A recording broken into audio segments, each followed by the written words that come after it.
Na época de Nero, surgiu a primeira perseguição aos cristãos em Roma no ano 67. Este imperador reinou pelo espaço de 5 anos de uma maneira tolerável, mas logo depois se deixou levar pelos seus próprios desejos de poder e grandeza e deu liberdade ao maior desenfreio e às mais terríveis barbaridades.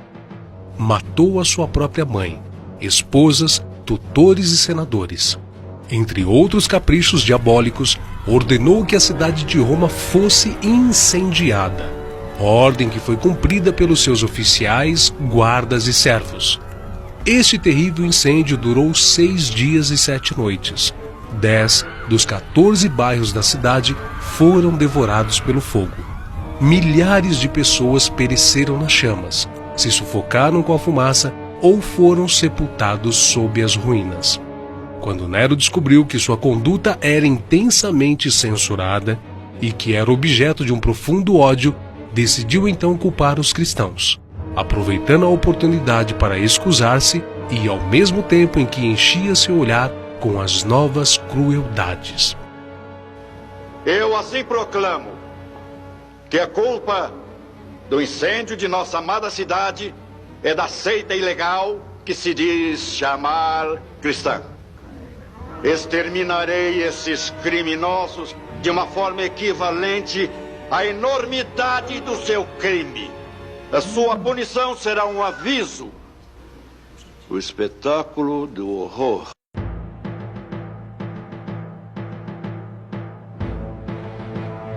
O imperador Domiciano levou a sério a ideia da divindade do imperador.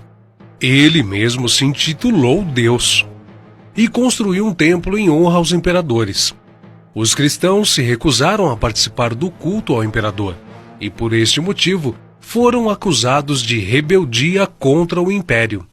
Durante este reinado, surgiram várias histórias inventadas com o fim de prejudicarem os cristãos. Tal era o ódio dos pagãos que toda fome, epidemia ou terremoto que assolasse qualquer das províncias romanas era logo atribuído aos cristãos. Estas perseguições contra os cristãos aumentaram o número de informantes, e muitos deles, movidos pela cobiça, testemunharam em falso contra as vidas de inocentes.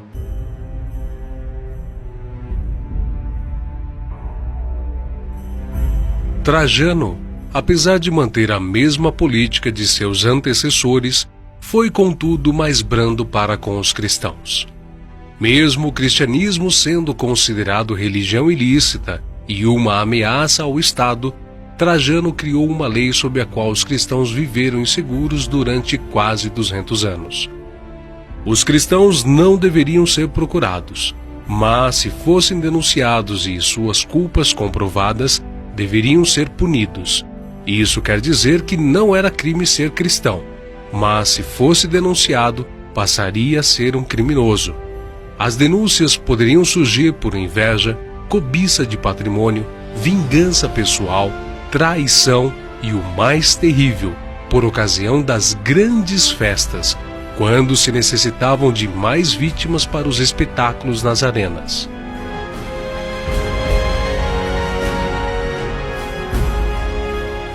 Adriano, o sucessor de Trajano, deu continuidade às perseguições na mesma intensidade que o seu antecessor. Mandou construir um templo dedicado a todos os deuses do panteão de Roma. Durante o reinado de Adriano, muitos foram crucificados no Monte Ararat, na Armênia, coroados de espinhos, sendo traspassados com lanças em imitação da paixão de Cristo.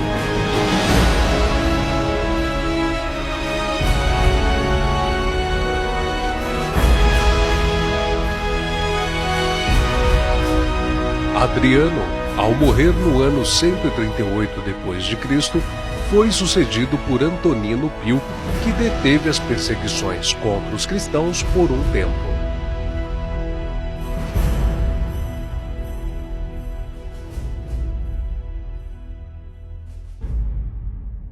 Marco Aurélio subiu ao trono no ano 161 da era cristã.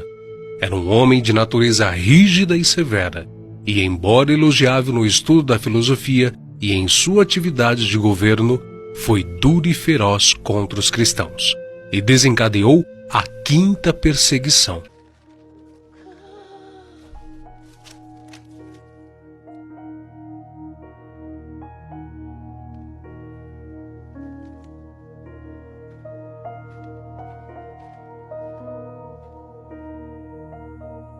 As perseguições produziram uma igreja pura, pois conservava afastados todos aqueles que não eram sinceros em sua confissão de fé. Ninguém se unia à igreja para obter lucros ou popularidade, riquezas e prosperidade, mas somente aqueles que estavam dispostos a serem fiéis até a morte. Se tornavam, então, publicamente seguidores de Jesus Cristo. Onde quer que procurassem refúgio, os seguidores de Cristo eram caçados como animais. Eram forçados a procurar esconderijo nos lugares desolados e solitários. A primitiva igreja em Roma poderia ser chamada com razão de Igreja das Catacumbas. Sob a mais atroz perseguição, esses cristãos se conservaram incontaminados em sua fé, privados de todo conforto, excluídos da luz do sol, tendo lar no seio da terra, obscuro mas amigo, não faziam queixa alguma. Provações e perseguições não eram senão passos que os levavam para mais perto de seu descanso e recompensa. Existem várias catacumbas em Roma. Em sua extensão, os arqueólogos já descobriram mais de 1000 quilômetros de galerias, e ainda existem muitas outras. Estas galerias têm uma altura de 2 metros, e uma largura aproximada de 1 metro a 1,5 metros, e contém a cada lado várias fileiras de recessos longos, baixos ou horizontais, um acima de outro, ao modo de beliches de barco. Nesses espaços eram colocados os cadáveres e eram bem fechados com uma simples lápide de mármore, ou com várias lajes de terra cozida. Em vários desses sepulcros há gravados nomes e símbolos. Os mais frequentes símbolos cristãos nas paredes das catacumbas são o pastor com o cordeiro em seus ombros, âncoras, coroas, videiras e o peixe. Também nas regiões da Capadócia, na Turquia, os cristãos se refugiavam em cavernas cavadas nas rochas vulcânicas. Ali viviam milhares deles escondidos dos soldados romanos em cidades subterrâneas. Nas cidades haviam cisternas para armazenagem de azeite de oliva, armazéns de alimentos, cozinhas com sistema de exaustão para dispersar a fumaça, de forma que não fosse notada na superfície, poços de água, templos de culto e até 52 tubos, formando um incrível sistema de ventilação para que o ar entrasse e percorresse todos os níveis até os mais inferiores. Lá dentro eles nunca sabiam quando era noite ou dia, e as entradas eram protegidas com pesadas portas redondas de pedra.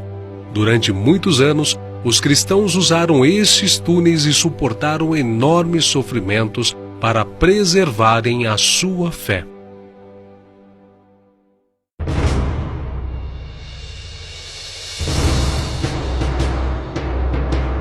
Com o imperador Sétimo Severo, foi dado mais um passo em oposição à igreja.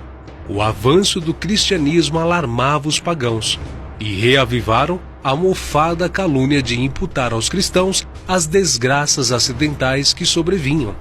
Os cristãos do norte da África foram os que mais sofreram com a crueldade das perseguições sob seu governo. Depois disso, as perseguições cessaram. Veio um intervalo de paz, com a expansão da igreja e milhares de novos adeptos para a fé.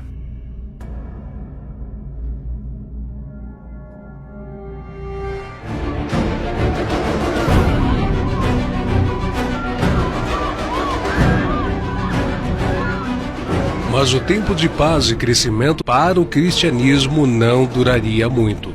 Com os imperadores Décio e Valeriano, o nível de perseguição cresceu com grande ímpeto.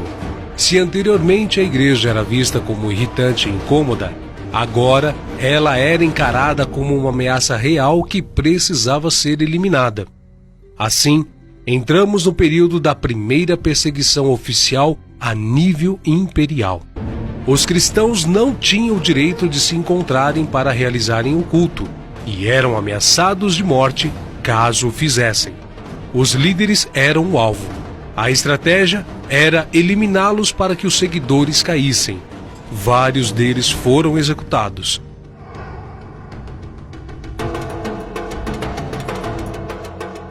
Outros foram encarcerados e torturados, a exemplo de Dionísio e Orígenes de Alexandria. Houve um número incontável de cristãos martirizados durante essas duas perseguições. Haviam poucos lugares onde a perseguição não estava na moda. A África e Alexandria, em especial, poderiam ser chamadas de Escola dos Mártires.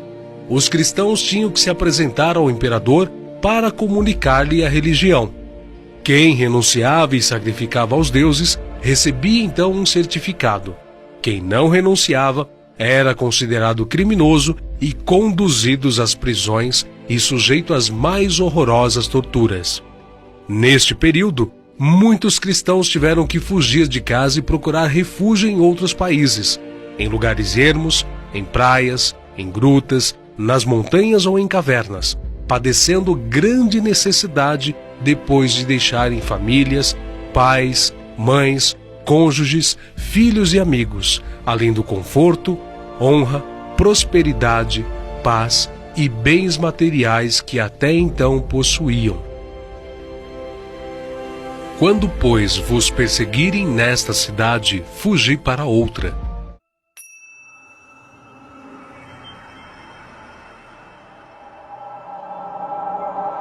No final do 3º século da era cristã, o Império Romano era governado por uma tetrarquia: Diocleciano, Galério, Maximiano e Constâncio Cloro.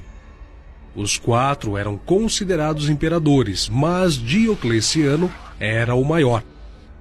Galério, estimulado por sua mãe, uma fanática pagã, incitou o imperador para que se iniciasse uma perseguição contra os cristãos. Diocleciano, instigado por Galério, moveu então uma feroz perseguição contra os cristãos. Foram publicados editos que decretavam que cristãos com cargos públicos deveriam ser caçados. Toda acusação contra os cristãos deveriam ser recebidas. Eles deveriam ser torturados até a morte, caso não sacrificassem em honra do imperador. Suas escrituras deveriam ser confiscadas e queimadas. Suas igrejas deveriam ser destruídas.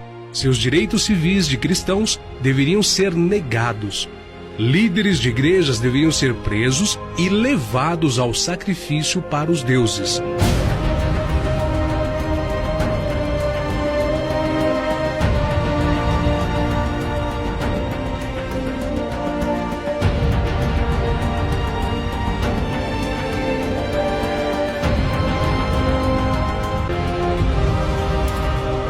Muitas casas foram incendiadas e famílias cristãs inteiras pereceram nas chamas.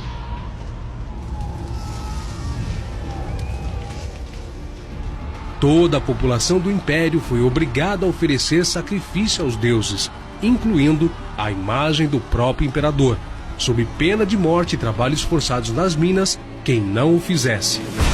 A perseguição se fez geral em todas as províncias romanas, mas principalmente no leste. Durou 10 anos e é impossível determinar o número de mártires, nem enumerar as várias formas de torturas e mutilações sofridas por eles. Fogo, chicotes, espadas, adagas, cruzes, veneno e fome se empregaram nos diversos lugares para dar morte aos cristãos.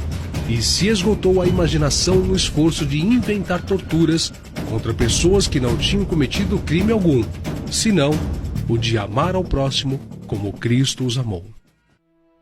Cansado de tudo, pouco antes de morrer, fraco e doente, o próprio Galério, instigado, emitiu o Edito de Tolerância.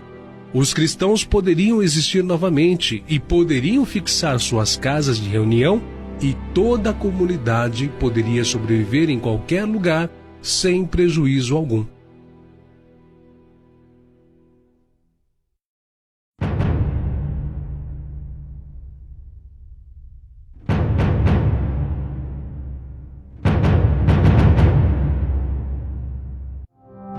Constantino foi proclamado imperador romano no ano 306 e não tinha nenhum sentimento para com os cristãos. Sempre adorou o deus Sol romano Apolo, mas suas ideias sobre o cristianismo iriam mudar. Em uma de suas batalhas, ocorreu que, chegando próximo ao local de conflito, percebeu que tinha feito um erro de cálculo e estava em desvantagem na batalha. Então, o exército sentiu-se sem esperanças e perto da derrota, quando, de repente, Constantino se surpreendeu por uma luz no céu. Ele disse que a luz tinha a forma das letras X e P, que em grego são as primeiras letras da palavra Cristo. Abaixo do símbolo reluzente estava escrito: sob este sinal vencerás. Constantino interpretou este sinal como vindo de Jesus Cristo. No dia seguinte, Constantino mandou que pintassem um sinal semelhante à cruz nos escudos dos soldados e conseguiu uma vitória esmagadora sobre o inimigo.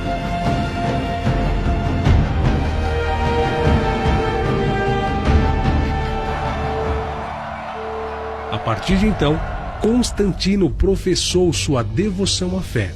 Para ele, Jesus Cristo era o Deus das batalhas sangrentas e varão de guerra, ao invés de ser um Deus misericordioso, perdoador e príncipe da paz.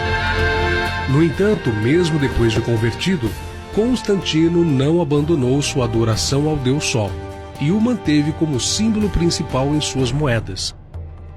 Além de matar seu filho Crispo pela simples acusação da madrasta, e mandou também sufocar no banho sua mulher Fausta. Em 313, foi proferido o Edito de Milão, concedendo a liberdade religiosa a todos os povos. Antigamente, Satanás lutava contra a igreja, mas não teve grande êxito. Então, resolveu mudar de estratégia e, ao invés de lutar contra, aliou-se a ela, dando-lhe a religião oficializada do império através do seu vaso, o imperador Constantino.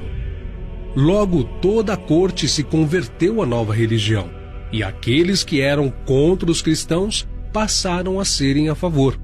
O Papa, e não Jesus, passou a ser o Supremo e considerado o infalível.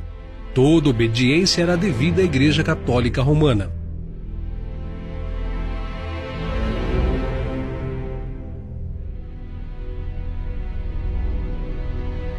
Com a entrada de Constantino, a Igreja primitiva perdeu a sua identidade. Antes de Constantino, a Igreja crescia e Satanás era derrotado. Depois de Constantino, deu-se ao contrário. A Igreja passou a ter glória, riqueza e poder. Satanás passou então a ser o vencedor. Satanás havia mudado a sua estratégia. Não mais investiu contra a vida dos cristãos, mas investiu na fama, na prosperidade, no luxo e nas honras sociais. A Igreja passou a ter poder político e controle social.